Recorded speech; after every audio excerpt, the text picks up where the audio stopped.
It's faux, and that's the only thing I'm screaming. It's faux, and that's the only thing I'm screaming. Family over everything, every time, motherfuckers. It's faux. What's up, YouTube people? Shaggy the writer here, reminding you to always speak it, believe it, and receive it.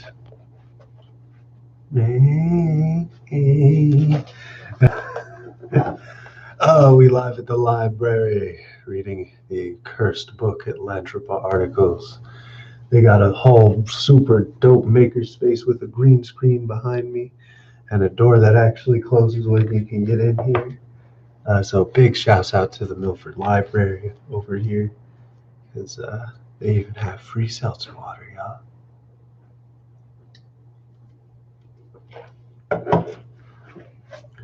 But we got partway into this book just the other day. Before I went over to Gen's the World G's house, who's probably in the building. Shouts out G, shouts out Octawave. Shouts out the Alternate History Hub, r/Alternate History Hub Discord. My power literally went out on page 16 the other day. And I want to get a couple of hours of good reading done, good quality reading done. So we're going to really dive into this world. You kind of got a little bit of a basis for the characters, at least last time. So this time we're going to dive into them a little bit deeper and see what's actually going on in this sick, twisted world of the brilliant writer Cody Franklin, who is also a millennial cancer from Ohio. So mad love to him.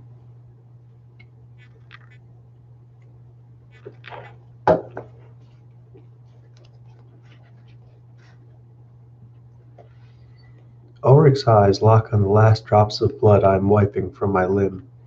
It is as if he has something to say, but instead he simply lets out a deep breath, unclenches his hands, and orders another drink. The knighthood is about protecting the tribe, he explains. I was doing him with a British voice, wasn't I? I'm gonna do him with a British voice. The knighthood is about protecting the tribe, he explains. The only way to protect the tribe is to make sure we aren't attacked by another tribe, I state.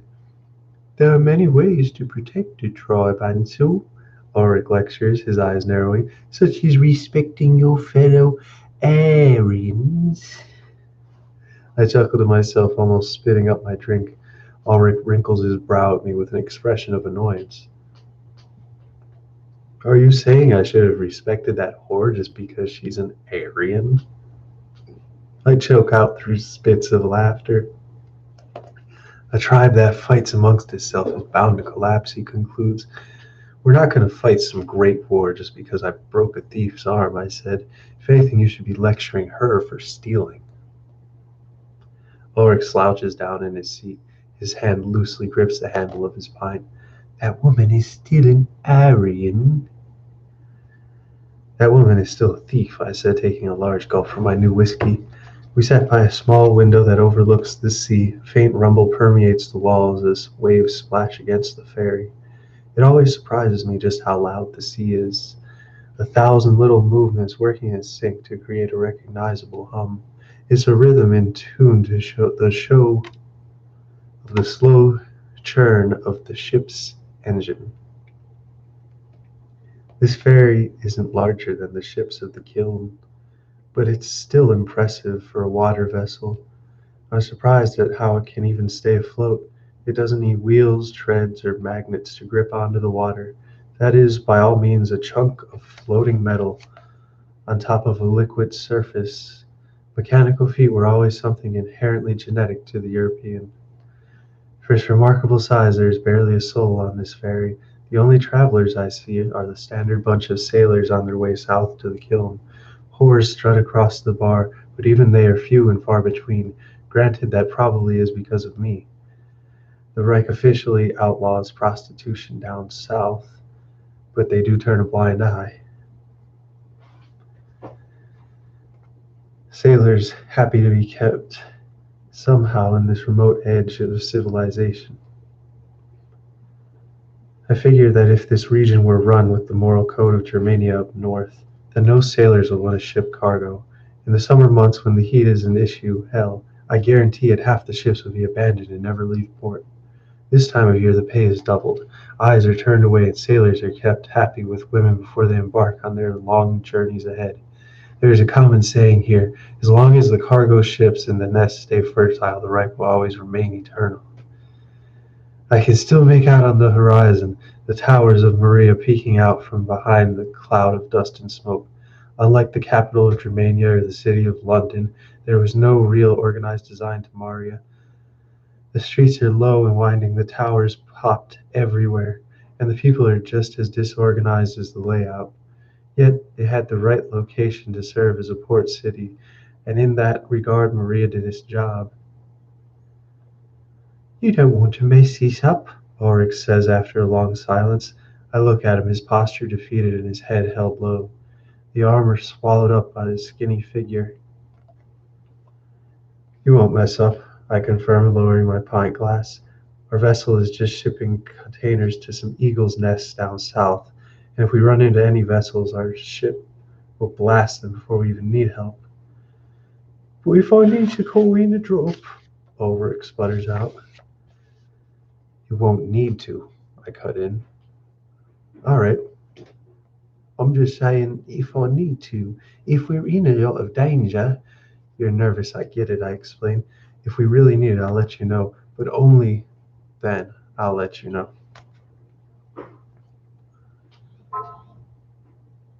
Every ship goes out into the kiln is Reich's property. That means that if a ship comes under attack by scavengers and is about to go down, then the last-ditch effort is called in. An age airdrop, an orbital strike which drops a hunk of metal crashing down onto the enemy like a meteor. Even though the Reich doesn't expand across Asia, it still expands into space. Space is more useful anyway. Only one kind of person is really trusted to use the airdrops responsibly, an SS Knight. Guess the Reich leaders don't have much faith in their sailors. I don't really blame them, considering the crewmen I've run into over the years. Ulrich, being newly dubbed a knight, is taking the first maiden voyage into a new life, calling in these drops to protect the ships. That's why I invited my skittish brother to join my ship so he can have quality first experience. Well, that and it's the law. "Why do you not want me to call in a drop?" Ulrich asked, his face contorting in confusion. I looked out the small window toward the swirling waves. My own battered reflection peers back at me. Sullen eyes, a few scars across my face, a shaggy beard. Years out in this place has certainly taken their toll on my body. "It's cowardly," I say in a dull, dismissive tone, taking another drink. Ulrich perks himself up at the sound, confounded at what he just heard. "Cowardly?" he repeats in astonishment. "How is your weapon designed to save the life of your men cowardly?" His voice lines with a twinge of hysteria. I keep myself composed, looking back toward the window and my own battered face. "My men don't need some orbital blast to save them," I explain in a hushed tone. "We have all the weapons we need on the ship. I prefer to get up close to the enemy." "It isn't about what you prefer," Ulrich explains. "It's policy by the Reich. A knight needs to be on ship no matter what, just in case."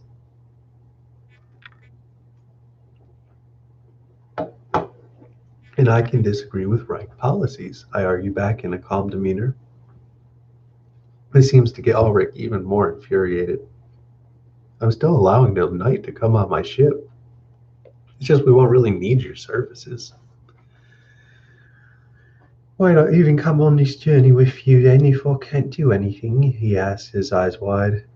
"Think of it like an introduction to the life of the kiln. You learn how things are done." "I've learned for 4 years in school, Ansel," Ulrich complains, his eyes lowered towards his half-empty pint. "They are two different beasts," I say, taking another swig. "You think I knew anything about the kiln until I joined the military? Every man thinks he knows everything your age until they don't." Jokingly, I flex my metallic arm. His mind flashes back to an earlier time. I was Ulrich's age, and it too was my first time in the kiln. Yet my reason for arriving was far different. Eagle's Nest number 15 had been invaded by scavengers. A gun was placed in my hand, and I was told to storm those large, tall towers. Take back the nest, they said, and I followed. I took shrapnel in the torso. Everything went black. Within a day, though, I was back in the fight with a new mechanical arm and able to avenge the limb along with those innocent civilians murdered. Wasted many revolver rounds firing into the surrendering scavenger skulls. A soft female voice rings out across the bar from speakers in the ceiling. Attention all passengers, we shall be arriving at the end in 10 minutes.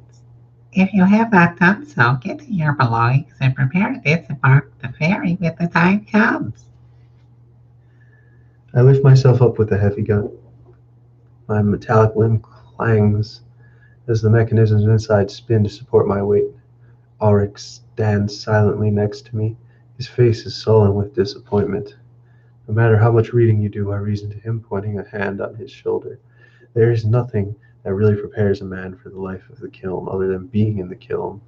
I know, he says with a trailing voice. I was just expecting to do something. And you will eventually. Just for now, be appreciative that you get a crash course in how things are done down here. We pick up a small duffel bag we brought along on our journey. There wasn't much that I packed. Anything of particular use up north was pointless down south. Most of my gear, minus my armor, which I was already wearing, was on my ship anyway. Ulrich and I stand at the side of the ferry, gripping onto the railing overlooking the sea. The water always had a strange, pungent smell to it. It smells of dead fish, but there hasn't been a single fish in this small sea for centuries. With every movement, with each wave, that foul odor splashes against the ship. The occupants of the boat go about their business, preparing to dock. Some wear metal-plated armor just like my brother and I. Others wear simple gray uniforms. Ulrich holds himself as stiff as a board, cautious to stay out of the way of everyone. In the distance, I can see a large orange cloud wafting over the horizon. It's like a monster slowly revealing its presence. Fog clashing with the teal rippling waves. We're getting close to the edge. What is that? What is that? Ulrich asked, pointing to the orange fog. That, Ulrich, I explained in a matter-of-fact manner. That is a dust storm. We're getting close now. After a few moments, the concrete world of the edge comes into full view. Our boat slows down as it navigates past the traffic of other ferries and vessels, either docking or leaving. The flow of bodies bustles around the city like an ant colony against the gargantuan stone towers and majestic statues, the largest of which is a statue of gold in the image of a man in a flowing overcoat. One arm seems to touch the orange sky as the other rests on a large stone tablet. By his side is a pole with an eagle, its wings outstretched. This statue seems to have the most people crowded around it, all wishing to get a look at one of the Reich's main heroes. The ferry blows its horn to announce the arrival at the concrete shore, and the crowd begins disembarking. A large, narrow bridge slowly moves toward solid ground, allowing the flow of people to spew forth from the vessel. I got my mouth is dry. Hold on. Ulrich and I navigate our way through a crowd of sailors, crewmen, and whores, all going in through their own destination. As they depart and disappear into the sea, we both stop and stare at the sight in front of us.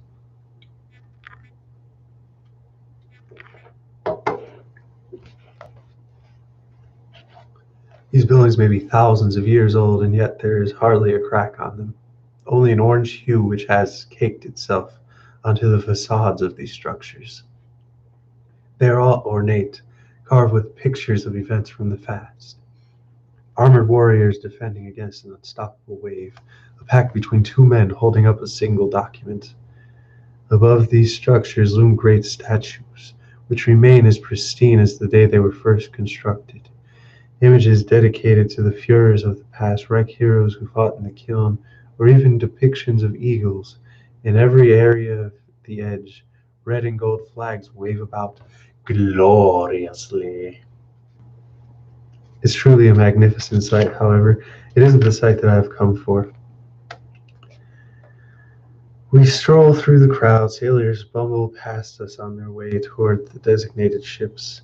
Guards in their large metal suits lumber by the way of a metallic clank at every footstep. Smaller soldiers march about, waiting to be loaded onto a ship designed. Excuse me, my goodness. Uh, Loaded onto a ship destined for some eagle nest out in the kiln.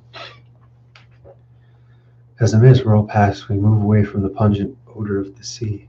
The sound of waves crashing against the edge disappears in the noise of the human traffic. With every step, dust becomes more prevalent on the white, ancient floor. Wind begins to howl and cry as hot, dry air overtakes the smell of the sea. There is no horizon in front of me. Instead, a blue sky simply meets a small white barrier. It's a wall that goes up to my waist. On this wall is a line of flagpoles, each flying the flag of the eternal right. A swastika emblazoned on each and every one. The symbol of the wall is the only thing preventing onlookers from tumbling down onto the world below. After about 10 minutes of navigation, we've made our way to the literal edge of this concrete place. As I look down past the white barrier caked in sand, I can see the desert world that stretches endlessly onward. It is the edge of the great concrete dam that holds the entire sea which we have just traversed by ferry. I look down at the curved face of the structure that has remained stable and intact since the days of the first Aryans. This dam is the arrival point for most people traveling into the vast desert beyond. Though the rippling desert air, I locate the vast array of ships lined in a row against the dam's edge. Those are the true docks, each ship packed with a special cargo, preparing to sail forthright into a vast expanse of desert and salt. From the bottom docks onward, there is nothing more than endless rolling hills of orange desert. I take in the sight of ships curving over the dunes, going off into the horizon, long strips of dusty clouds behind them as their treads slowly carry them south into the basin beyond. Welcome to the kiln, I mutter to my brother, reaching out a hand to the magnificent sight. Sure is different to how I pictured it, Ulrich remarks, peering over with me. It's far more arid. Well, it is a desert, I laugh. What did you expect? I don't know what I expected. So which ship is yours? Ulrich asks, a hand gesturing towards the ships lying against the dam far below. I point to the largest of the hulking masses of steel. There she is. That's the howling dark. The howling dark. She's quite a big one, Ulrich remarks. Well, there's a reason we've never needed to call in a drop, I say. We stay there for a while, simply gazing out into the orange expanse of sea. After that, we turn around and head to the statue that has loomed over us since we first arrived at the docks. Its facade has been worn down by the centuries of dust and sand, but that didn't stop it from being magnificent. I looked up upon the calm statue that was for centuries, looking off into the endless desert world. Sharp cheekbones define the strong, handsome face. Its wavy hair similar to that of the ancient Greeks. Its tall body draped in garments and chains, yet remains composed. One hand points towards the sky, another clasps onto the documents that created all the dams of Atlantropa. We were taught always that he was truly perfect, the ideal Aryan, the man who started our entire race. Standing here underneath this statue, I can't help but feel a warmth inside my heart. It simply gives off the aura of a father, looking like he is down at us, people who are prospering. What do you think he would have thought of us? Ulrich asked me. I squint and wrinkle my brow to get a clear view of the statue's face. I take in the meticulous details of the robes. Every inch tells a story through the symbols and images of the people of Europe. It's a story that culminates in the Reichs and the rise of the Aryans, the people. I don't know what you would think of I don't know what he would think of large statues of himself, I reply. I mean, what do you think you would have thought about this desert? You think you would still go on with constructing the dams if you knew the sea would just become one large desert? My eyebrows rose. I looked back down to Ulrich, his face still turned upward. I assume so, I guess, not really knowing much of what he would have wanted. Peace was assured, everyone came together, so it worked out, I replied, gazing up once more. We then look into the stone engraving that stands at the base of the statue. It's a mural of two men, one at the statue and the other man, the architect, both grasping a stone tablet with one hand. Rays radiate from the stone as a large group of men look on at the background. On the stone, a single phrase, the Atlantropa articles. Underneath the depiction of the two men is a short poem engraved into the marble. And I'm going to read it with the evil voice. On my path I light with the flames of reason. I woo my heart with the pride of grace. I love my Führer, all eternal, for his life is what gives me grace. In memoriam to Adolf Hitler, 1889 to 1939. Yay, he died younger. But why do they have a poem making him seem good? Oh, it's gonna get so much worse, guys. It's gonna get so much worse. He'd be proud that a kid is so ambitious about his message, I say to Ulrich, his eyes analyzing the poem before us. You really think so? Ulrich asked with a smile. Of course, I reply, smiling back. Seek file. Sequel. Oh, F any future career as a YouTuber. That's at least one chapter in without anything terrible happening to me, so that's good. My power literally went out on me the other day. 16 pages in. Oh, God.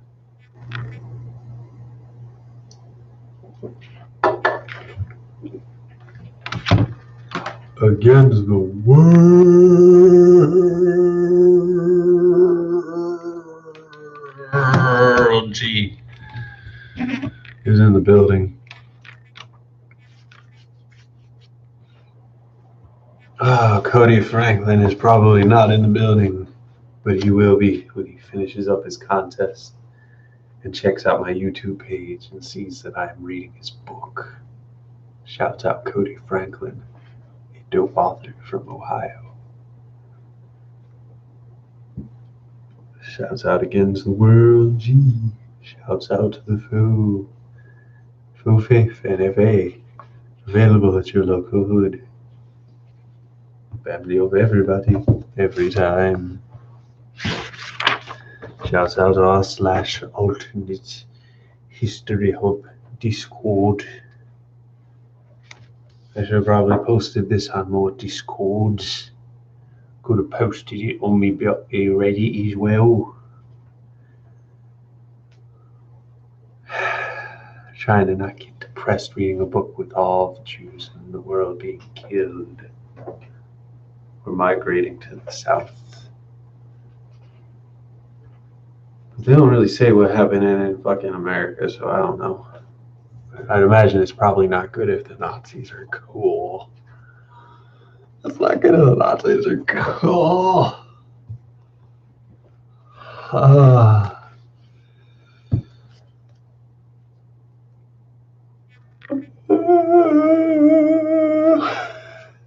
The Halloween. This dam scales across the desert like a towering cliff. Its sheer size makes it appear more of a natural formation than a man-made construction, as if the Reich had nothing to do with this dam and the earth had just formed the cliffside herself. The journey down to the desert below is a long one, even in an elevator. I feel cramped inside this small metal box, hugging the face of the dam on the slow descent into the kiln. Such a long journey leads my mind to wander. I imagine the sea that is behind me, all of the water held back only by a thick barrier of centuries-old concrete. If this dam weren't here, I'd be surrounded by whales and fish. Ships would be sailing above my head instead of below my feet. It's a strange concept to ponder. Sunlight peeks in through a thin row of windows along the cabin's ceiling. In a slow, meticulous fashion, rays of light from the setting sun crawl along the walls. White specks of sand glisten as they meet. The sand that has collected on the cabin floor is tossed up with a jolt from the steel box. Millions of particles drift about the room like a swarm of tiny flies. Sand dyes the air with a hue of lightish orange. It is thick as a liquid. If I weren't wearing a mask, I doubt I could even breathe. As is policy, Ulrich and I are wearing the appropriate breathing apparatus and are dressed in uniforms of metal and bright red and gold cloth garments. We resemble knights prepared for battle more than men waiting to sail. Special fluid fills each and every garment we wear. It is for cooling purposes. When the sea dried up, it left behind a basin of salt and sand that soaks in every bit of sunlight poured into it. Even in the safest conditions, the temperatures can be so hot that you'll die in a matter of hours, if not minutes. Rumor always was the sun could become so intense from this basin that the heat could even melt glass. From that generations old belief, this place received its name, the kiln. The kiln is the basin that the Mediterranean left behind. It's a bowl of salt, sand, and death. As we ascended farther, each moment we came closer to being level with the evening sun. How did you first feel coming into the kiln? My brother asked in a stuttering voice, breaking a moment of relative silence. I pondered for a second. In the military, no nerves, just rushed right in. I stayed in a boastful tone. First day as captain? Fuck, now that was nerve-wracking. I thought I'd crashed the ship on the first departure. Talk about daunting. Feels like I got a whirlpool in my stomach. Look, it gets easier after a while. The sand will become your old friend. After being out there, it won't seem so daunting anymore. I will admit, though, having a big enough gun helps. It's not too big, Ulrich raises a finger. You're still talking on that eager drop, I groaned, turning to my brother, taking in his entire display of silver armor. His helmet is jagged and sharp thing, encompassing his usually gaunt face. Wrapped around his body is a series of light brown scarves. Draped over his shoulder is a dark violet cape. Why do you not want me to do it? He insists in a whine, looking back at me with two orange visors shining bright in the dusty dark box. I already told you, I abruptly spit, turning away from him, focusing my attention on the dust particles floating about. It's a toy at our disposal, is all I'm saying. Ulrich insists in a calmer voice, a bid to level me to change my mind. Yeah, I know I will not change my mind. Not all tools need to be used, I say, raising my arms up. I begin pacing around what little space I can in here. You get in a fight with an unarmed man, and you got a knife. Sure, you can use it. Doesn't mean you aren't any less of a pussy.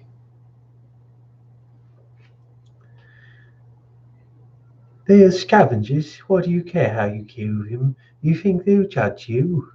Ulrich reasons, and to that I burst into laughter. No, I say through the chuckles. I just don't want to judge myself. This is the kiln, our domain.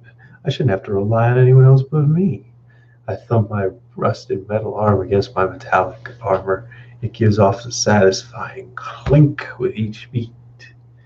Ulrich turns away defeated, and we both face the empty wall. The sunlight continues its migration across the elevator as we go farther down the dam. Did father ever have a chance to tell you the story about his time in the Italian sands? Ulrich asks, breaking the slight lull in conversation. When he was stationed there? I turn my head to face him. His identification number and name pop up in my display. The helmet in the kiln is important for the days when the sun reflects off the white salt. or when the desert kicks up a storm in the ruin of an afternoon. He told me bits and pieces with no specifics. I pondered, thinking back to my conversations I had with the stern man in my childhood. Why, did he tell you? He told me before I went off to college. Ulrich contemplates, preparing to dive deep into a story. He talked about how his division was set in to clear out the squatters that occupied the abandoned city Rome. Nobody knew why they chose to stay there. Nothing but desert, you know. Sand dunes cover everywhere except this temple. The elevator, a few minutes after creeping, had finally leveled with the tops of the ships. I can make out the golden flag of the Reich floating atop one vessel. The squatters in this temple were starving. Dad said they didn't look like us. They had dark hair, foreign features. They weren't after raiders. They were not fair-skinned Arthurians. He figured they was the last remnants of the Romans. The engines from the ships permeate the elevator cabin, throwing more sand into the air as the deep bassoon of tremor ripples out. Ulrich seems lost in thought. They were too stubborn to leave when their homeland dried up. Oh, they were too stubborn to leave when their homeland dried up, but they managed to keep fish alive in these pools of water. He continues, his voice trailing. The bustling docks came into view as the elevator slows to a crawl. At least the fish had once been alive. See, they had so many people and needed a lot of fish to feed everyone. It was the last of the water reserve they had, so space was limited. Well, it was too limited. Most of the fish had drowned. What? I chuckle. How does a fish drown in water? Well, they need oxygen, and there's only so much oxygen in water. And if there's too many fish breathing that oxygen, they can't breathe and suffocate. Ulrich answers. These Romans had too many people, not enough space, and couldn't keep the fish alive, so they starved. They don't seem like they were the smartest people, I scoff. They should have left, I continue, wagging a finger. Yes, they should have, but they was stubborn. Ulrich concludes as a matter of fact, sovereign, in a matter of fact, scholarly voice. The armored Ulrich, donned in a violent cloth, turns himself toward me. As the elevator doors open, releasing the taste of the scalding heat, much like an oven, even through my protective layer, the heat is still a presence. No matter how natural it is for a fish to be in water, there is always a possibility they can drown, my brother concludes to me, his voice calm and full of purpose. That's a good story, I say to him, feeling the rippling heat of the kiln scraping against my metal. But this desert is big enough for all of us to breathe. The cracked stone surface of the docks is so thick with sand that each step we take leaves imprints from our metal boots. Everything down there, the elevator, the docks, the ships, all appear to be dyed at the same orange powder. Sand is just something non-negotiable down here. Wind carries the scuff every day and makes cleaning anything a pretty pointless endeavor. As we make our way down an orchestra of machinery, men, and cargo, I explain the sights to a bewildered Ulrich. The dam, commonly just called the Marion Dam, towers over the entire display. Trains and carts speed across platforms constructed on its solid concrete face, stretching so long that it curves into the horizon. For as impressive as the Marion Dam is, it's nothing compared to the biggest, the dam that keeps the entire Atlantic Ocean at bay. The pair of us used to stroll across the dock, leaping out of the way as the cranes lift rusting containers and swing them far above like an acrobat. Yet these cranes were tiny when compared to the hulking mechanical beasts to our left. Officially, these machines with bows and sterns and everything in between are simply called ships. They are shaped like ships, and they sail the desert like a ship would sail the sea. In practice, these machines were much more like a tank that could successfully navigate the ever-shifting waves of the kiln. Every ship in the kiln was at one point architectural watercraft, or that's how the rumor was told. The kiln is a beacon which attracts such rumors. Even if it were true, I doubt the ships in front of us look like they did before the sea dried up. To survive down here, all have been heavily modified with an assortment of metal plates and makeshift towers. Guns were removed and replaced with modern weaponry of today. The treads, oh my, the treads. To the side of each ship were added gargantuan treads that allowed the machines to grab the sandy ground and propel themselves forward. Eventually I see her, the tall, jagged towers of cobbled-together steel peaking just above her neighbors, the howling dark. It's a shame people can't stay here during leave. Ever since I was assigned to this ship a decade ago, I've put my blood and sweat into making it the fiercest ship among the carriers. Looking at her is how I imagine a proud man feels after making a home for his family. I have no delusions of such a thing, so this is my home. The ship's wide stern is facing the docks. Behind it is a large steel crane meticulously lifting a series of gigantic steel boxes right into the center of the vessel. The howling dark casts a wide presence. For just one moment, I want to take this full view of Her Majesty, when I rarely get out in the desert. Her elaborate stern reaches high into the desert air. Banners of red, gold, and silver drape over each side, each woven with a swastika of the Reich.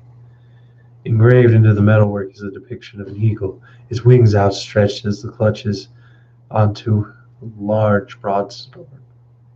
Wrapped around the sword with a long winding piece of parchment bearing the words, "For without sacrifices of those before, I could not stand before you." Pieces of the engraving are missing, however, covered up in a patchwork of various metals that speckle her rusting shell, a testament of numerous battles she has preserved.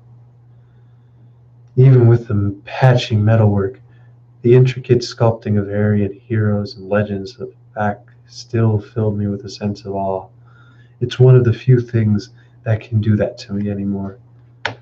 I lead Ulrich to the makeshift contraction hanging at the back of the vessel. We clamber inside. With the press of a button, we are lifted up to the side of the boat. Noise from its bustling machinery begins to fade away, and we are taken further and further up the ship's hull. Wind reveals itself as my helmet protects me from a blast of hot sand. The lift ends its journey with a loud clang, and we stop. Having reached the deck, I'm met with the sight of a busy crew, 50 or so men all dressed in armor like Ulrich and I. Their capes are flowing in the desert wind. Some of them have tied around their waists so they aren't a nuisance. Each body goes about the small duty to make sure we are prepared to sail. Guns must be properly loaded, flags must be unfurled, engines must start.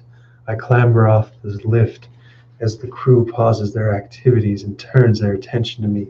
My metal boots meet the steel of the ship in a loud clang. Every eye on the deck is on me as I straighten myself out and raise my voice. "Hello, men!" I boon. "This is my brother, SS Knight, Ulrich Manafort. He is new to the kiln and will accompany us on our journey. It is his job to protect us on our journey, if need be, and for that you are to treat him with the utmost respect."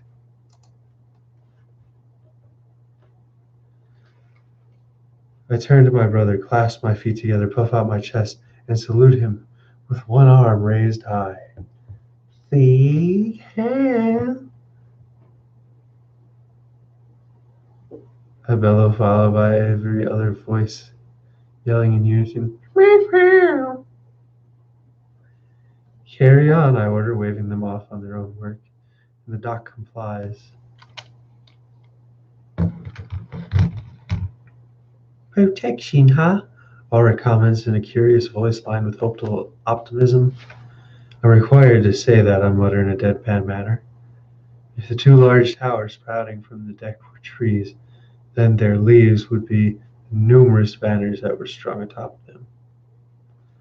Wire and cable dangling between the two appeared like vines in a jungle. Between the two trees was a series of arches, each pointed at the top. They just recently closed to encompass the steel boxes housed in the center of the ship. Closest tower on the bow houses the main bridge, while the second near the rear houses the defenses. Of course, most of the ship is covered in some form of weaponry for protection, but that tower is just extra defenses, I explained to Ulrich. We navigate to the center of the ship, where the crates are being loaded in. As the crew hurries past us, my attention narrows in on one man with a small metal frame donned in a cloth of dark yellow. He is hunched over, analyzing a slab of metal in his hand. I don't think he is spotted through the crowd. I wait and wait. Eventually, I clear my throat and he turns around, startled, apparently not noticing my presence. By the fucking Führer, don't scare me like that, He exclaims. when did you get here sneaking up behind me? This is the sixth time I've been able to do that, Volker, I say through spats of laughter. You need to have more spatial awareness. I was just yelling at the rest of the crew. Well, somebody has to account for all the crate, guns, food, water. Can't forget anything, not to mention the resources for ourselves. Ulrich defends, or Volker, defends himself in a high-pitched, grating voice. Who is that? He asks me, devoid of breath, pointing a gloved finger toward a puzzled Ulrich. Volker, this is Ulrich, my brother. He'll be a knight on our trip, I explain in a light-hearted demeanor, still chuckling from the image of Volker's jumping body. Ulrich, this is First Officer Wilhelm Volker. Ah, the brother. Volker remarks in a reminiscent tone, extending his pointed hand toward Ulrich and offering him an open handshake. He's told me a lot about you. Really? Ulrich says, shaking Volker's head. Probably, I don't know. The words jumble together all the time. Volker jokes. It's nice to meet you. Hopefully you're not too much like your brother. He nudges me a few times with his elbow, and I laugh in return. So, what is the status on departure? I ask him. Volker hands me the metal slab, and I analyze through its data. It seems we have accounted for all of the major shipments. Volker replies in a more logistical tone. Most of the supplies are weapons, a few boxes for food. We'll be ready for departure in a few hours. That works, I reply, looking down at the slab. I'll just go around the ship and inspect everything, make sure it's all in working order. Sounds good. Volker replies, taking the slab back from me. What shall I do? Ulrich asks in an uncertain voice. Come with me, I say. You're going to spend some time on this ship. You might as well get acquainted. Over the next few hours, Ulrich and I wander around inspecting every operation to make sure everything is in working order. The flags have been set. The weapons have been loaded. The treads have been cleaned. The crates have been secured. Even the engine room is now running after I checked to see whether Keller finished drinking. By all accords, we were ready to set sail. I stand on the tower closest to the bow on the balcony right outside the main bridge. I cannot see everything, but for now, I face the boundless sea before me. In the distance, I spot an orange cloud floating on the horizon, stirred up by another ship. Out there, that will only be an ominous sign. High winds were shaping the dunes out there, brushing against my armor. I cling onto the metal bars that have been stripped bare from years of abuse from these conditions. Looking down, I see the crowd awaiting my signal. I give a stiff-armed salute, and they respond in kind before rushing into their situations. At the slow walk, I wrap around the balcony to face the port, and with it, the mountain that is the dam. I'm on the other side of the tower, and I see the dock in our area has cleared out of its people and machines in anticipation for our departure. I shouldn't keep them waiting. At the main deck in the center of the ship stands the last group of deckhands. They too look up at me, and I thrust out my rigid arm. Truly, once again in unison, they salute as well. We are ready to depart, sir. Volker cuts in. Yes, we are. All hands to stations. All hands to stations. Volker radios to the crew. Sirens blare, and the dock beneath us begins to clear out. I can hear the yelling down below as all brace for the ship to awaken. Start the engines, I say to Volker, who then repeats the command into his radio. The bridge rumbles like a volcano beneath our feet. Lights flicker and walls quake as black smoke funnels up the pipes and explodes upwards in a triumphant roar. The howling dark has come alive. Take her away, I command, and it is done. A soft growl permeates the cabin. The treads awaken in a slow churn, grinding up the desert beneath. In response, an orange cloud rises from below as the ship creaks away from the concrete. I walk out to the bridge to view the cloud dissipate. The storm hurls sand under the concrete like a wave crashing against a stormy beach. Metal bars rattle as the ship picks up speed. Treads rotate like heavy steel clocks, swirling about to bring us forward. She is a lumbering beast. With another thunderous horn, she signals that she is leaving the port. I stroll back into the bridge and check the conditions. Everything is in working order. I stand there and watch the ship leisurely cascade over the first sand dune of the journey. Banners tied to the front of the ship's bow catch a gust of wind. I take in how graciously they fly in the breeze. Those red and gold flags, each emblazoned with a white swastika at the corner, fluttering against a world of apricot sand. We 2 chapters in. Killing it. It's only like 200 pages in here for real, so man, it's so real because you got some really awesome pictures in here of like the different people that you're gonna bring up. And they think that's Hitler. That's hilarious that they think that's Hitler. Hitler's like a little mousy douchebag with a fake Charlie Chaplin mustache. Sad little mama's boy. Ooh. These pictures are cold though. You gotta give them some props. Shouts out. Against the world. G. And the folks wild. Shouts out Cody Franklin and whoever his artist is. Unless he's the artist, and then that makes this even more awesome, doesn't it? I don't know if that's the last one or we got another one. I think that's the last one. Oh, shouts out the Alternate History Hub. Shouts out the Alternate History Hub Discord.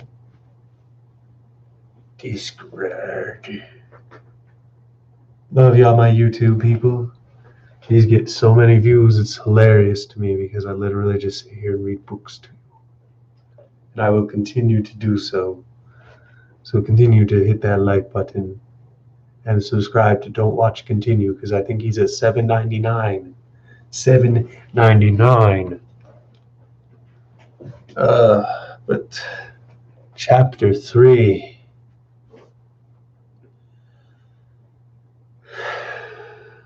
The glass lands. It literally says glass lands. Fuck grass. They have glass.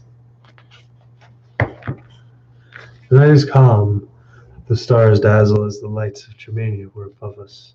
Cosmic clouds swirl around in a fashion similar to that of the dust kicked up by the ship's treads.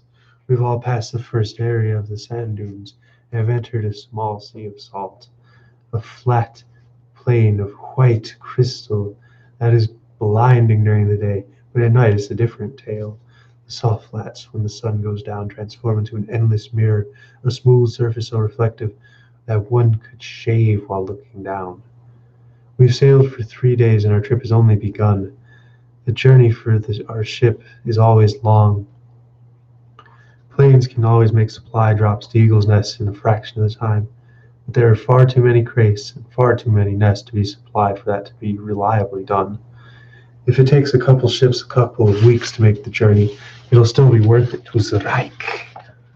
For that I have no complaints. Without the ships in the kiln, I wouldn't have a job. I don't know if I could survive in the Northern Reich, as much as I love the idea of it. Perhaps I love this ship because it's an escape. It's the only place that feels like home, even if I have to deal with the men on it.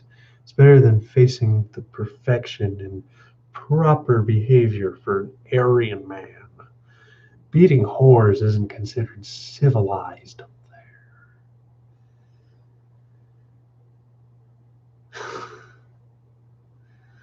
As Ulrich so delicately explained. That's what I'd like about up north. I'd like to be like Ulrich. I looked down from the tower onto a series of campfires scattered across the deck. It was large enough and metal enough that nobody had to worry about the fire spreading. Groups were huddled about, laughing at stories and drinking. It is that time of night. There is not much to do otherwise. The course has been set. The journey is long, and the computer does most of the automated navigation. Why am I still on the bridge? I don't know.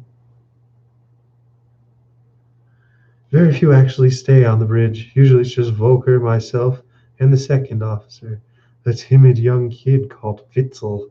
They'd say he's about Ulrich's age.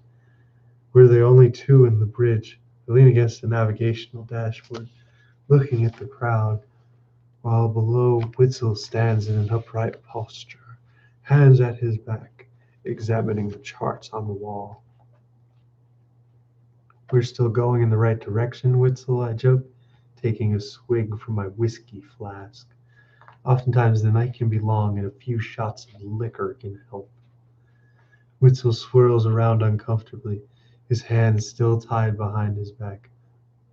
I don't know, sir, he sputters in a rash, quiet voice. We're just double checking. My response to this is a series of agreeable grunts as I straighten out my back.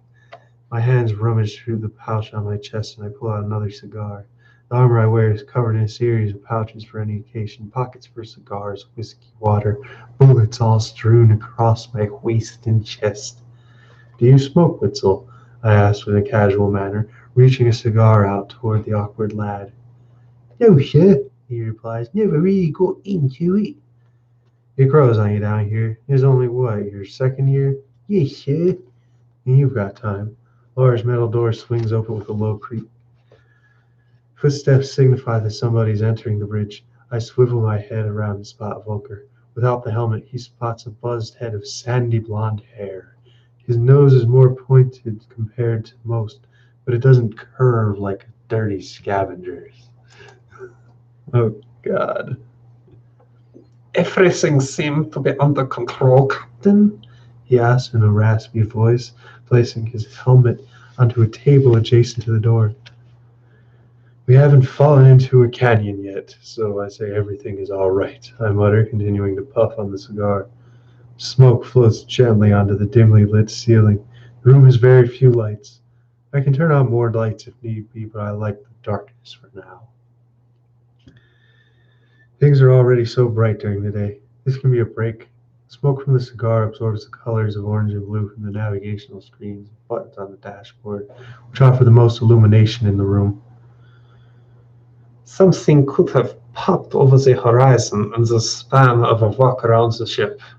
Volker jokes, making his way across the bridge, his boots clanging against the ground. A low hum permeates the cabin, a reminder of the eagles underneath doing their work to keep the treads moving. Even with the relatively thick walls of the ship, the desert wind is still present, gently whistling as it rubs against the windows and steel. We've just left Maria. You know there's no scavenger ships this far north. You're becoming paranoid, Volker, I remark. Cigar? I suggest, handing him a finely rolled up piece of tobacco. Witzel isn't very interested. He's lost, Volker jokes, accepting the second guard from me. Witzel turns around for a brief moment, a blank look in his eyes before turning back toward the chart. How long does it take to analyze such a thing? Probably just looking at it to avoid conversation. Not like we get many chances to smoke anyway, I said, holding the cigar between my fingers. The campfires flicker down as shadowed bodies stumble their way past various guns welded to the deck. My wife doesn't like me smoking, Volker complains, releasing a cloud of smoke. It goes past his shallow eyes. Bags have made their home underneath the sockets a legacy of stressful days in this place. Wife probably doesn't like you going over for months at a time in this cauldron, but here we are, I say with a smirk. We will stand in silence for a brief moment, holding onto our cigars, looking out into the vast expanse. The outside winds batter against the walls. Hear about the attacks that are getting worse on the border near Africa? He explains, pointing out some unknown target in the distance. Some nests even had their defenses overrun. Had to call in the drops to get them to scatter. Where'd you hear that? I asked. Just rumors. Everything is rumors, I mutter while finishing off what whiskey remained in my flask. Damn. Rumors are the newscasts of the desert, Captain. Volker sneers as more smoke trails past his jagged face. I raise my empty flask in mild agreement to his words. Scavenger attacks have been something that the Reich has dealt with ever since the Reclamation. The eternal Führer banished them from the continent, and ever since they've wanted nothing more than to get back inside. That one scavenger vessel 2 years ago. Remember that? Volker reminisces with a grin. Fucking thing flat and gave away its position. Then tried to rub rounds at us before we even reached the range of their guns. And the damn shots landed 100 meters from our ship, I say, gave their position away and we could just blow them up. My hands whip into the air to illustrate their ship combusting from our artillery shots. Volker smiles widely, and then till that dissolves into an emotionless face before he takes another swig. Where do you think they go? Volker asks in a somber inflection. Where do they go? I repeat in puzzlement, attempting to process the question. Like, do they park those ships in caves or something? Do they live in cities? What causes people to just hop on machines and try to pillage innocents? Do you ever think of that? I never actually have. Does someone need to question why the sun beats down on the desert, or why a storm can destroy all in its path? It's just nature.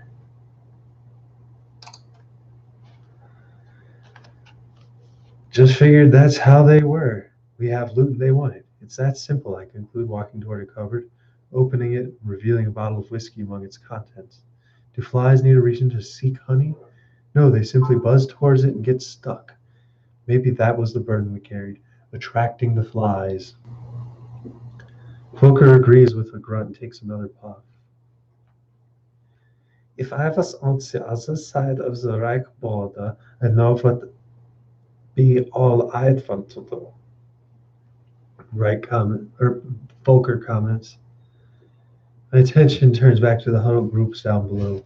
I hear the cheers and songs rising like smoke from fires. What do you think they're talking about down there? I ask, pointing to the electric lights scattered on the deck. Usual stuff. What nests we're going to. What they'll have to do when we reach them. What they did on their leave. Volker insists in a dull fashion. That would be a quick conversation. Most probably went and whored around, got drunk, and came back, I reply. Speaking from experience, Captain? Volker teases. To this, I laugh and raise the bottle another time. The engine carries on like a constant rhythmic hum, like a low voice chanting out. Wait, no, those actually are voices. Music gently rises from the deck along with the noise of the drinking men. There are more sounds, however, an odd, distant, fuzzy chanting. Raise a flag. The Reichstag declares the USA will march with a quiet, steady step. Old song, I state to Volker, taking one last drag from my cigar. Ever heard of that before? Nah, Volker denies. How did they even get the sound system onto the deck?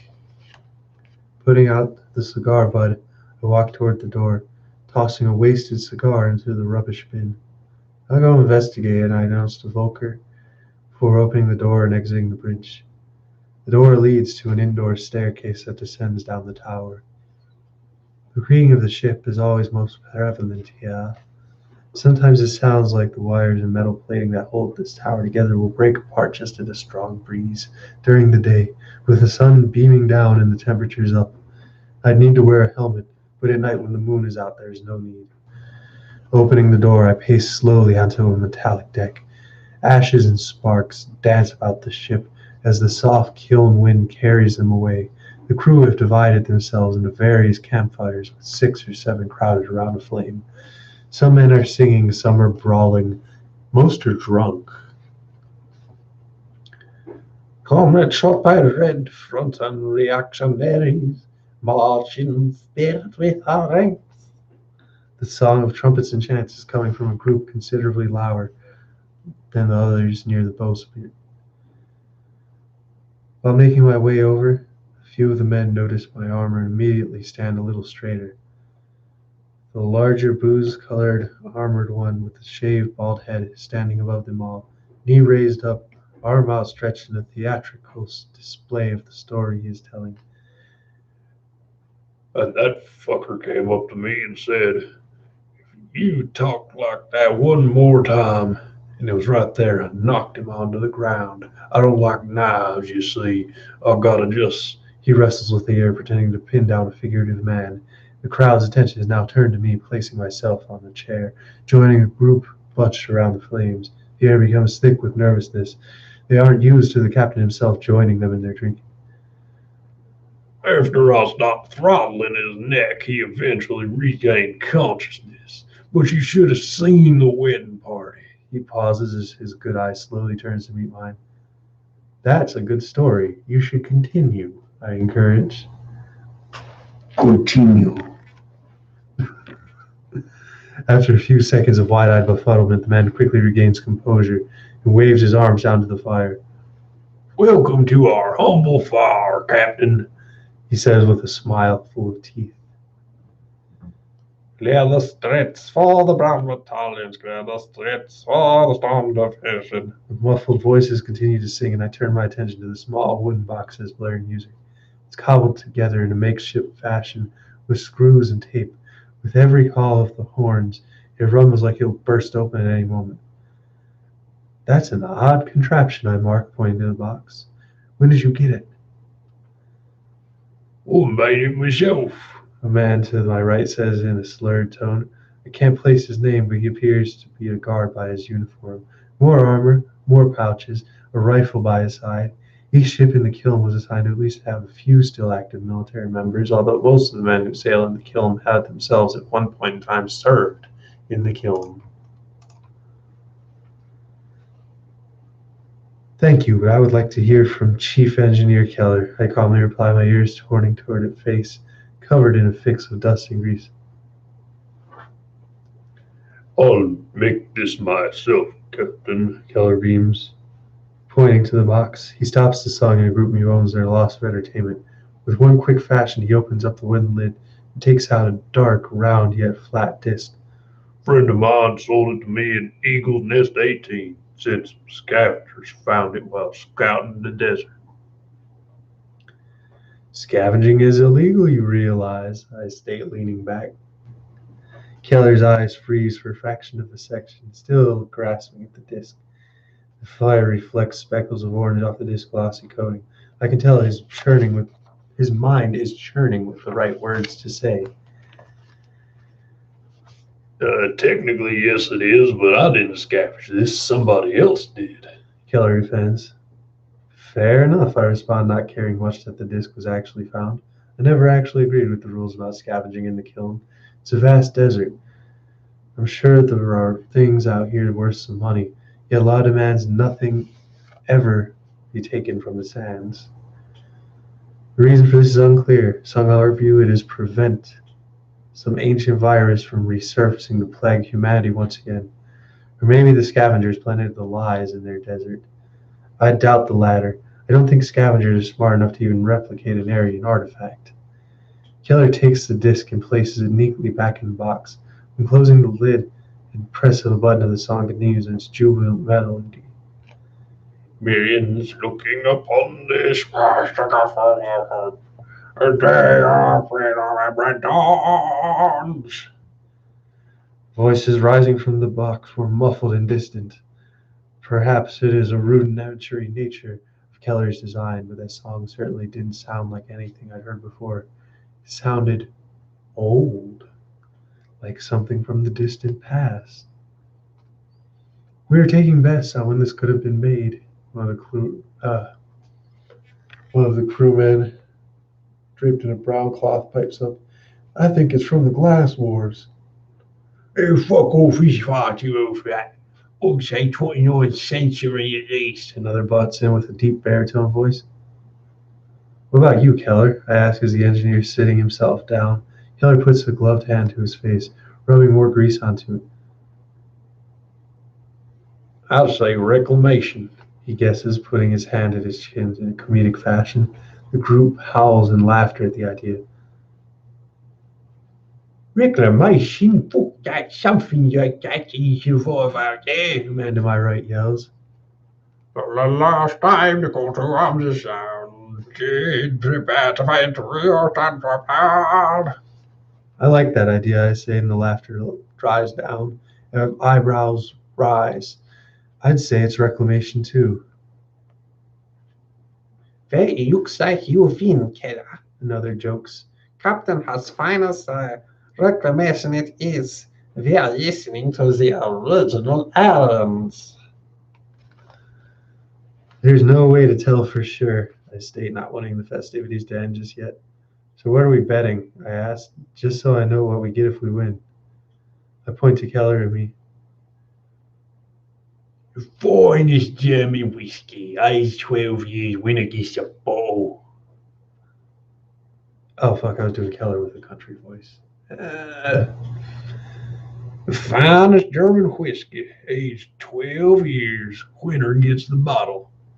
Keller stays holding up a fine brown bottle with an engraving of an eagle. An idea pops into my head. There is a way that we could figure out this little mystery, or at least the best educated way to. I have a way to settle this, I say. My brother Ulrich. Knights have all that knowledge of Reich history over any of us buffoons. He might help. Drunken agreement rises from the crowd. I'll go wake him up. The man to my right eagerly says. Before he stands, I place a hand on his shoulder. If some random sailor he doesn't know knocks on his door at that time of night, I guarantee he won't come out. We'll never learn the secret, I joke. I'll do it. With that, I lift myself up, excusing myself from the group, who raise their drinks to me and turn back toward the portway into the officer quarters. I'm dying. The joyous song still plays behind me. It must have been some crazy bastard to go out into the desert like that. Yes, it was illegal to take objects from the sand, but nobody really bothered to scavenge anyway. Going out without a ship oftentimes was just suicide. A decent suit of armor was really the only best defense against the scalding heat outside, and at best it lasted a few hours. After that, the last bit of power runs out, the cooling systems fail, and the suit's occupant succumbs to the heat in a matter of minutes. Who would want to risk their own life and try to find something out there? Everything interesting, like old ships and lost civilizations once under the sea, had supposedly been picked clean long ago. Who would expect that after 2,000 years there would still be objects out there left undiscovered? Something potentially from the Reclamation, from the time of the Eternal Fuhrer and the founding of the Reich. That time when Europeans reclaimed their land from the influence of foreign outsiders.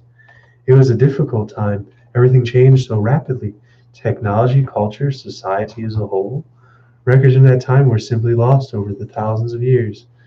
Now only the legends, the book, My Struggle, and the dams remain as a testament of the time we can only imagine now.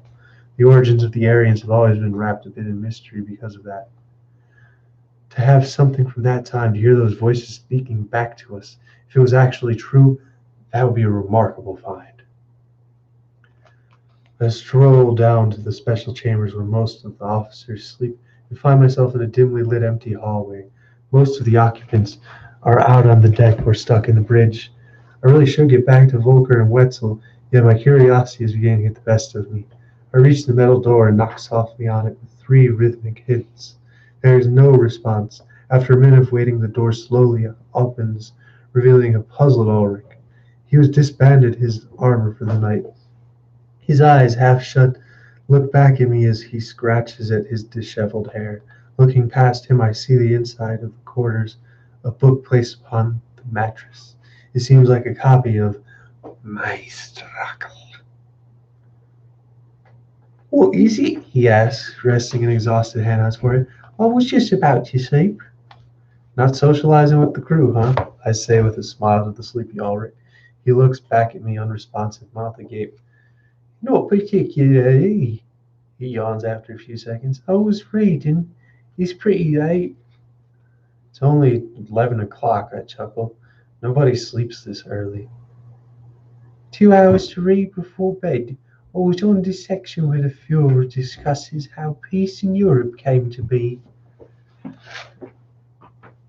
Want to use that reading for some good, I say.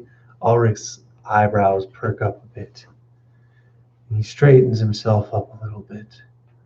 What do you mean? He asks, an inflection of curiosity coming through his tired voice. First engineer Keller somehow got possession of this old black disc, I explained, putting my hands in the shape of the circular object. He plays a song nobody can place when it was made. And you can't wait till tomorrow because 12-year-old whiskey's on the line, I flat out admit. Ulrich stares at me blankly, blinks a few times slowly, and begins to close the door. My hand goes to catch it. The song might be from your reclamation. Oh, the song might be from the reclamation, I quickly explain, just before the metal hatch shuts. A gap still persists before Aldrich swims the door open again, snapping himself out of his stupor. He looks at me wide-eyed at the sound of the word. You're choking, he asks, his tone shifting to excitement. Not at all. That's why we need you. You're the scholar here, I say. Ulrich stands frozen. I can tell the cogs must be turning. He looks to his bed and then back to me. Damn it, he cusses under his breath. Wait here. And after that, he shuts the door. Back on deck, I lead Ulrich past the other fires and toward the group with the booming song. They notice we've arrived and raise their drinks yet again, welcoming Ulrich in. He nods to the men. I can tell that his main focus on whatever the artifact must be. As he sits down on his stool, I join him. My brother caught the best of my curiosity, damn him, Ulrich says.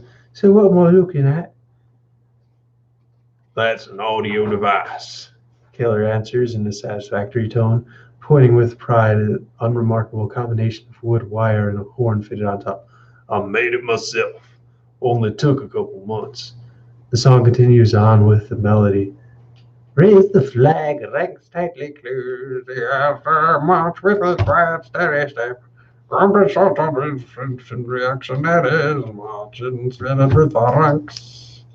God damn, I don't want to sing this whole thing. Clear streets for brown battalions, clear streets for storm division. Millions are looking upon us while stick full of hope. And the day of freedom and bread dawns. For the last time the call to arms had sounded. For the fight, we all stand prepared. Already Hitler's banners fly over the streets. The time of bondage will last but a little while now. Ulrich sits as stiff as a flagpole, focused in concentration. It was a posture I was all too familiar with when we were children.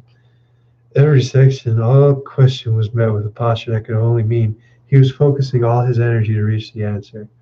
The song came to an end and we were met with silence. Ulrich remained with his face in his hands. I'm trying to think back to a time, scouring the records, Ulrich remarks, baffled and confused. All the chants and songs and speeches from Peora's past, and yet what? I insist, awaiting my answer. The rest of the group leans in just a tad closer towards my brother. Yet I'm blanking, he insists, his eyebrows raised at the prospect. I'm not familiar with this or the quality of the audio. Everything I've ever heard has such clear audio that it could have taken place right in front of me. even songs from thousands of years ago.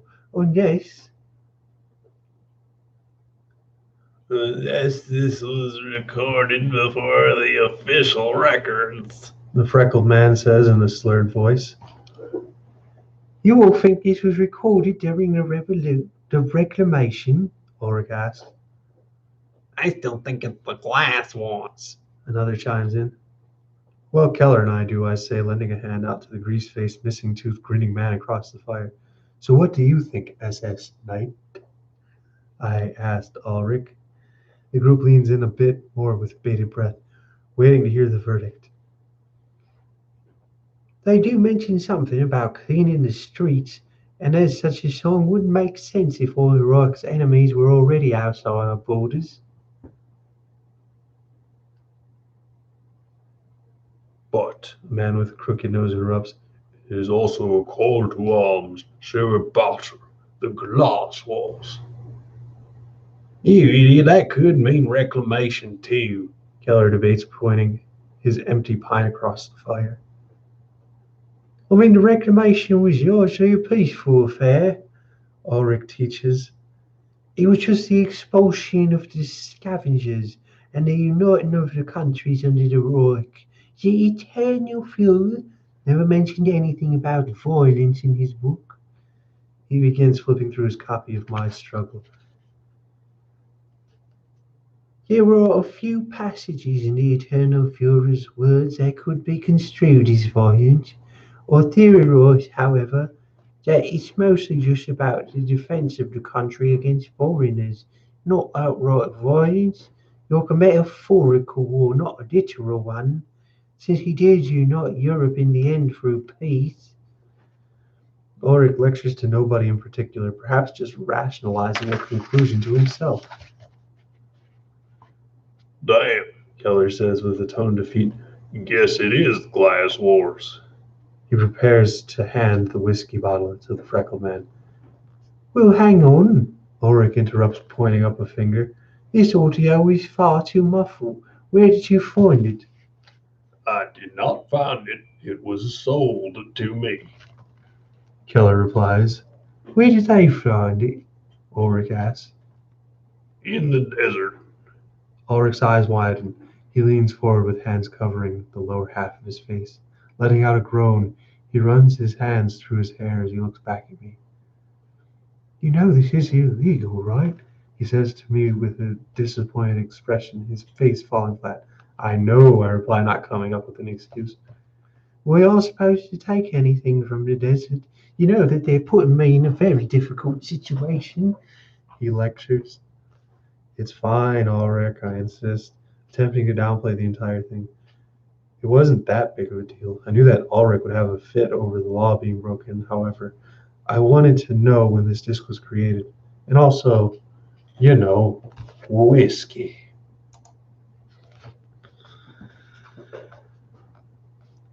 He looks at me strangely but composes himself and turns back to the group. Can I see the disc at least?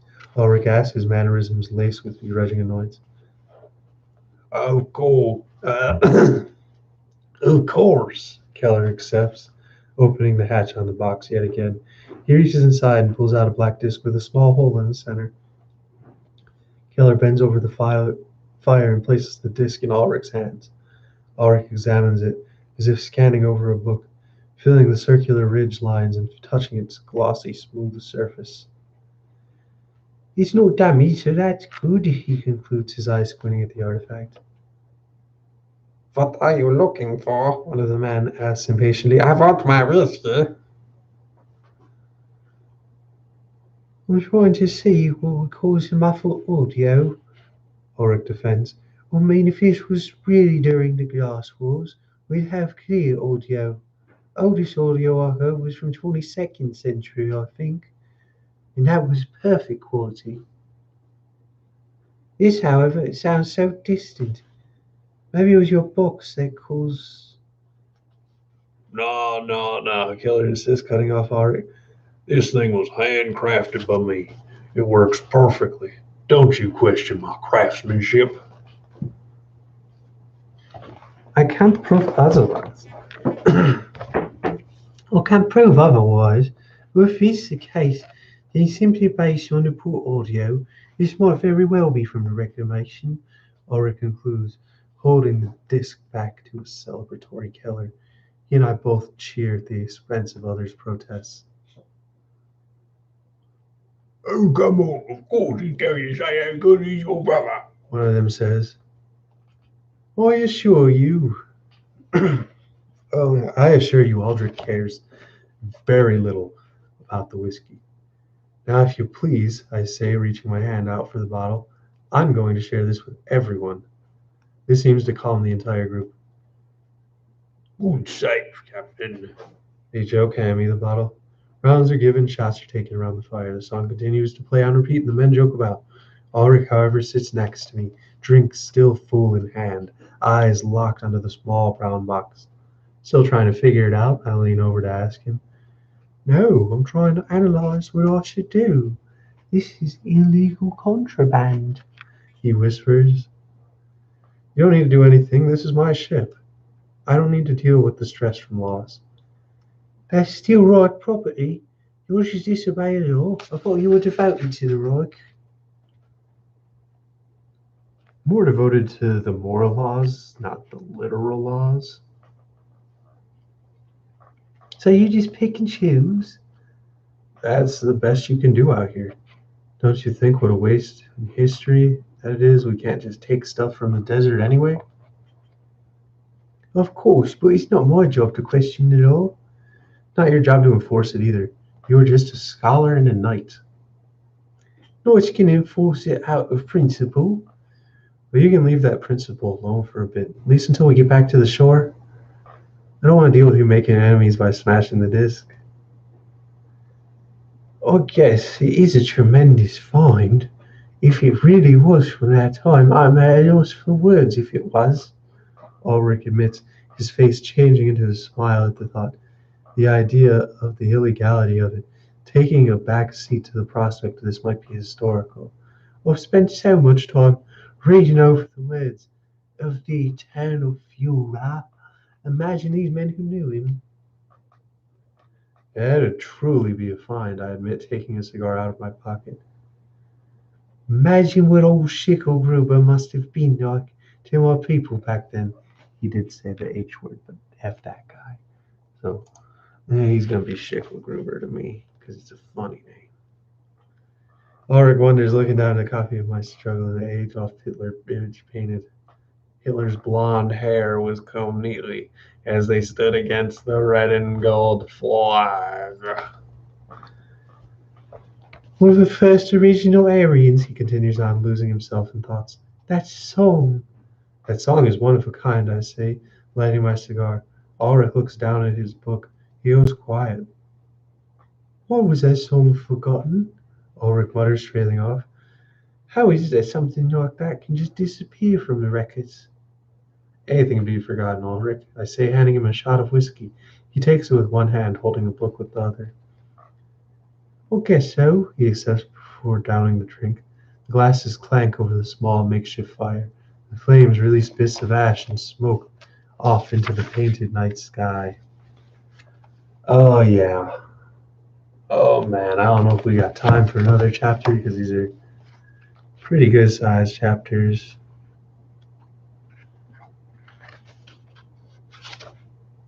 I think we can do it. We can do it. Shouts out. Again, the world G. Don't watch continue. Dog Ruse. The various people and the art/alternate history hub. Discrude.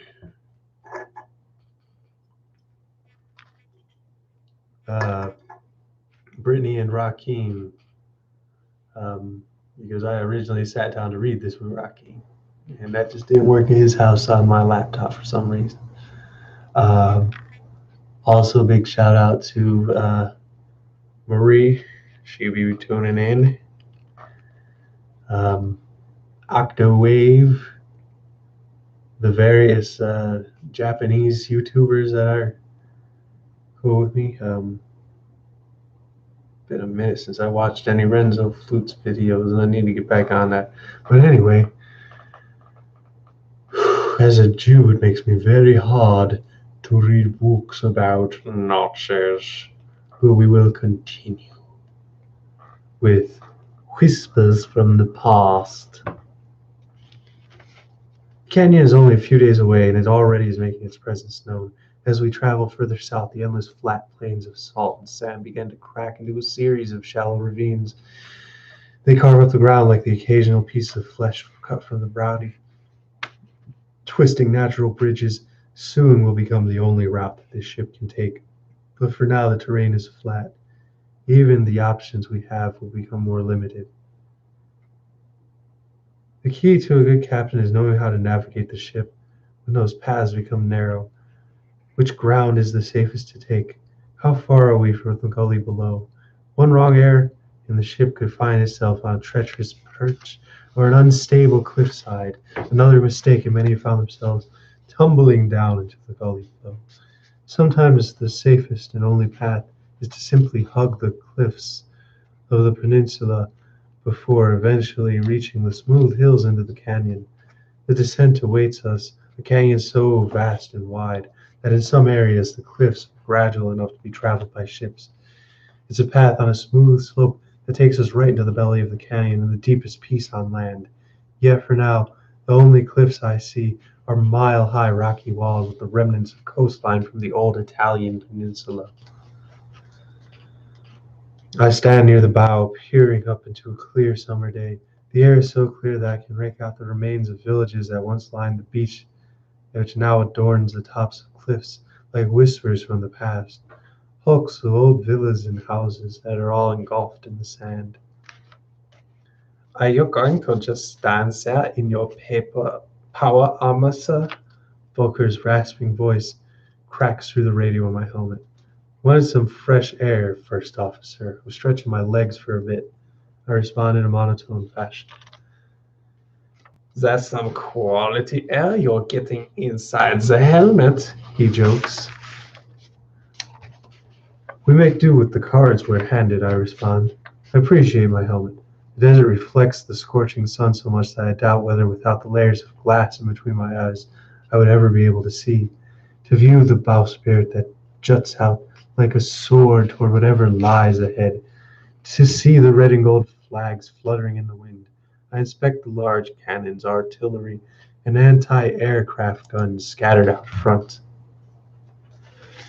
My footsteps take me toward the starboard side of the ship. From this angle, I can simply look down and watch the revolutions of the treads, their thick metallic hide pushing us forward with every turn.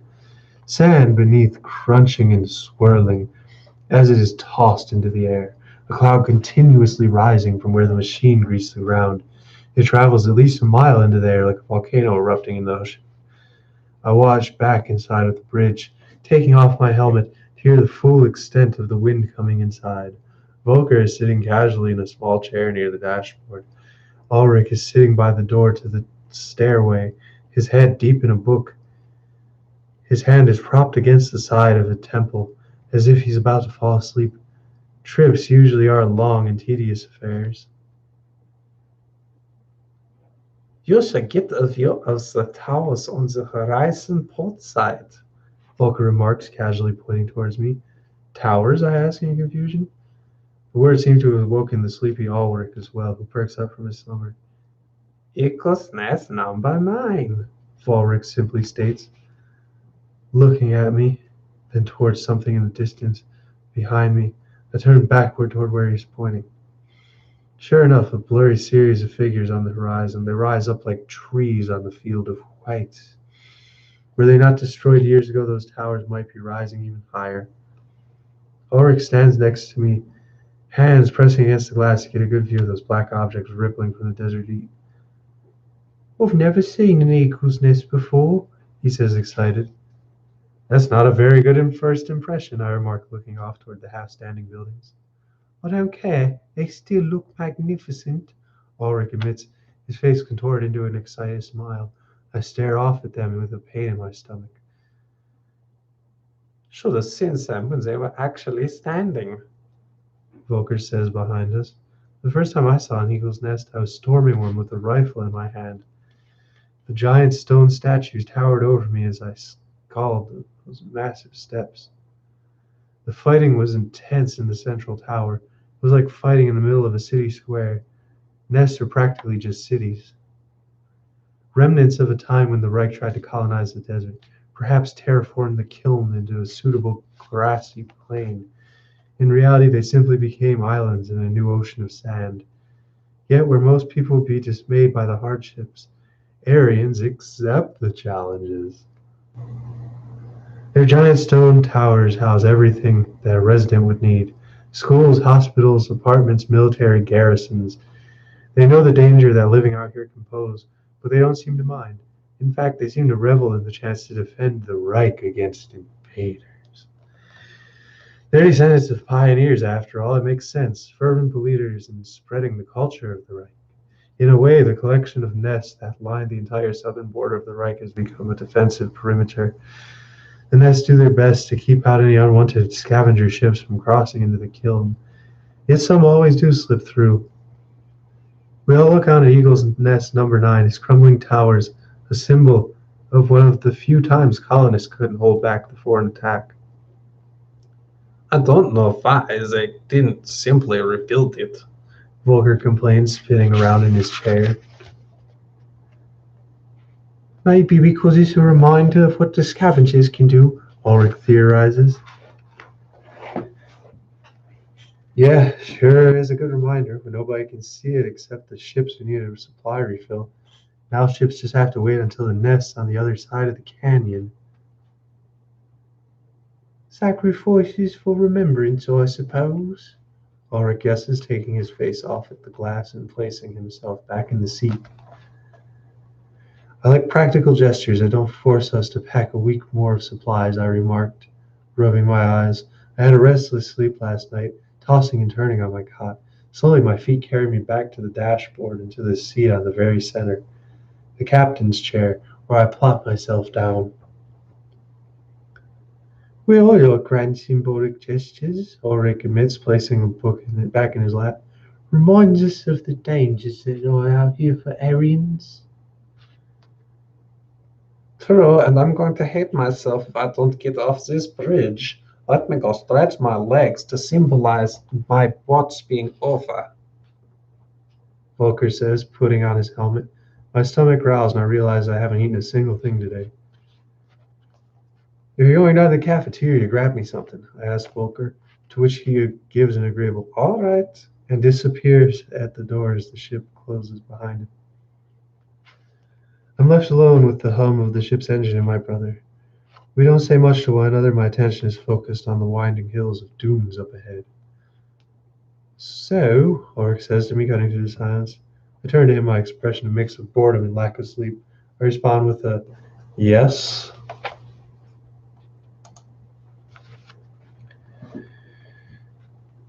What do you do around here to pass the time? He asked, putting down his book and looking at me. I glanced over, leaning in my seat to grab a bottle of beer. I hold it out, shaking it in a satisfying manner. Drink, mostly, I say, what you saw yesterday. His answer doesn't really seem to quench Ulrich's curiosity, and he picks himself off of a chair and strolls around the bridge. He has an odd twitch when he's bored. His hands shake around nervously as if they need something to do. It's something he's had as long as I can remember. On long summer days in Germania with nothing to do, I had to babysit him. And there would go his hands. Do you ever, I don't know, maybe, he ponders. No, I cut him off. This is the desert. There isn't much to do. If you're bored, I really can't help you. Ulrich walks about the room, examining each and every detail. I wouldn't be surprised if he started counting buttons just to pass the time. The buzzing of the engine continues on. You enjoy this? He asks. The question takes me back. I sit up a little bit higher in my chair and have a good laugh. Yes, I reply. It's more entertaining than being some bookkeeper up north. What do you do to pass the time? Read mostly, Ulrich says. I've already read through my struggle a few times on this trip. Sounds like you should have brought more books. I laugh, taking a drink from the beer. Yeah, I should have, he says. I've mostly been thinking about this place. Do you ever do that? What about this place? I asked, dully putting down the beer. Ulrich scrolls to the other side of the ship and looks out at the rocky cliffs. The dunes make their way up the endless wall. Ulrich needs to bend himself down to even get a decent look at the blurry edge of the peninsula. You think about what it's all like before the sea disappeared? Ulrich asked, still crouching and looking upward. Not really, I lie. I do think about it a lot. However, with the hunger pangs and the sleepless night, I'm not in the mood to discuss the kill fate with an overeager Ulrich. Now I'm interested in the history of the Reich. It is interesting. However, Ulrich always takes things too far. If one allows him, he'll bring up the conversation right down a rabbit hole of pointless little details. I'm sure it's fitting for a chat with fellow knights, but not with me. Oh, Ulrich responds disappointed. I just see those small buildings up there, and I think about the people that once lived in them. Wonder what it was like to see the sea dry up. I think it was a long process. I respond uninterested. Yes, I know that. It just must have been strange, he continues, not yet noticing I'm paying more attention to the bottle than his remarks. Imagine a grandparent explaining to his children's children about a time when the sea was at their doorstep. Now those children's children had their own offspring, and the cycle begins anew. Centuries of villagers telling about how close the sea once was until there was nothing left. They probably left long before the sea dried up entirely, I say. Not much to think about. It was for a better purpose, the Atlantropa dams, but still, it must have been hard on them. Sometimes you want to think about the sacrifice that was needed to make the world a better place. Well, I'm getting paid, so that's good, I joke, trying to end the conversation. You don't even care to think about this at all, Ulrich says, turning around. I swivel my head toward him. I do, I say. It's just you go overboard sometimes when there's discussion about Reich history. You didn't think that was such a bad thing yesterday, Ulrich says, turning around. I swivel my head toward him.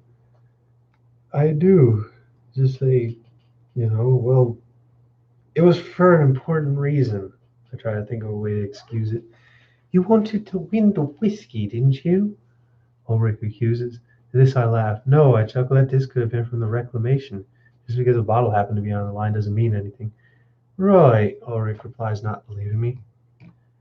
As an Aryan, it's important to be passionate about our culture, not just about the alcohol and prostitutes. Where is this coming from? I remark, laughing at the absurdity of the sentence. You aren't the most awful Aryan now, are you? Ulrich accuses.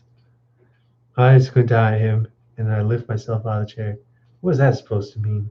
I growl, my armor-clad body barreling toward him. His frame was smaller and weaker than my own. If I really wanted to, I could snap him like a twig, just like that whore. Yet Ulrich stands his ground, fists clenched, head held high, and I stop just when I get within breathing distance of him. He knows that. He knows that I can't touch him because he's family. Well, he says, attempting to find the most diplomatic way of telling me off. You don't seem to care about the actual laws of the Reich, and you are fine with having an illegal artifact on your ship. You disrespect Aryan women, even if they are misguided in their professions. You drink and smoke even though it would never be acceptable up in Germania. I lean in close to his skinny face, looking him deep in his small blue eyes. I do enough for the Reich, I hiss. I served in the military. I captained this ship. I fight scavengers and make our enemies suffer. That is enough. Did you do that for the Reich or for yourself? When was the last time you read my struggle? I bet you can't even name a philosophy or quote of old Schicklgruber. Ulrich lectures, pointing to the book near the door. The engine continues to hum throughout the cabin. My eyes, unflinching, lock onto his. I can feel my heart beating hard in my chest, like it wants to leap out and strangle him. If this were anybody but my own brother, I would have thrown him over the glass. Yeah, he knows that. He knows I can't touch him because he's family. Shikal Gruber talked about defending the tribe against foreign hordes. That's what I do, I mutter, wiping my head clear of the sweat dripping down. He talked about respecting the tribe as well.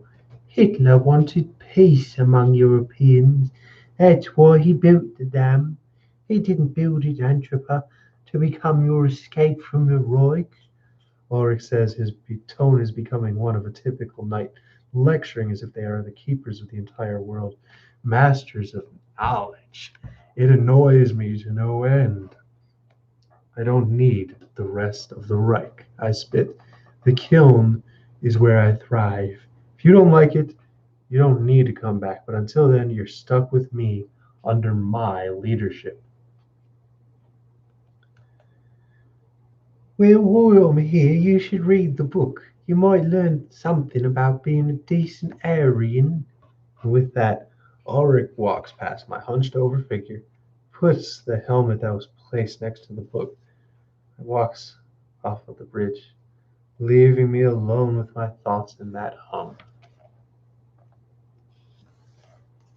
Oh man, and that's where we gotta end it because it's 7:42, and the library closes at 8, and we're an hour 40 minutes in. And shouts out, against the world.